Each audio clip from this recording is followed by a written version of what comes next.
Mungamba mutya mwe mwenna abali ku channel yaffe eyitibwa LN256 mugende maaso n'ogyegattako kigenda kuba kirungi nnyo. N'ekirala likinga video. Olunaku olwaleero mbaletedde eddagala eryo liyitibwa Muleke Bwati Bwafanana. Njagadde mwetegereze mwe mwenna abali ku channel yaffe eyitibwa LN256 mwetegereze eddagala eryo baliyita Muleke Bwati Bwafanana nga bwe mulaba. Eddagala eryo eriyitibwa Muleke ddungi nnyo bw'obeera tugeze ng'olina eddagala ly'ofumba oba lya ssenyiga oba ofumba ddagala lya musujja, kwegamba ng'olina eddagala lyonna ly'ofumba nga lyakunywa ng'ogenda kwejjanjaba obulwadde obukusumbuwa, ddira obukoola obwo bubiri obuteeke mu ddagala eryo ly'oli mu kufumba, bujja kuba bukolera bulungi nnyo. Olumba olwo lunaaba lukuluma oba obulwadde obwo bujja kuba bukoleka bulungi nnyo. Just ofunako obukoola bubiri bw'oteeka mu ddagala eryo ly'ofumba oba lya ssenyiga, kifuba, musujja, mbeera ng'oteekamu obukoola bubiri bumala bulungi nnyo. Ekirala Muleke oyo mulungi nnyo, osobola omusimba ewaka, naye bw'obeera omusimba ewaka fuba okulaba ng'onoonya eggi ezzize, onoonye eggi enkoko lyerekawo ng'emaze okwalula.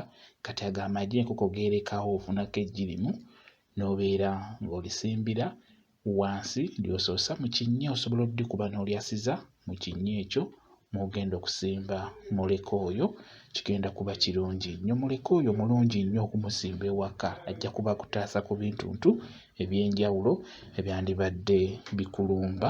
Ekintu ekirala, singa tugeze ng'ogenda kutambulako lugendo ovaako mu kibuga odda mu kyalo, ova mu kyalo odda mu kibuga, okwatako obukoola bubiri obwo n'obuteeka mu nsawo yo n'otambula.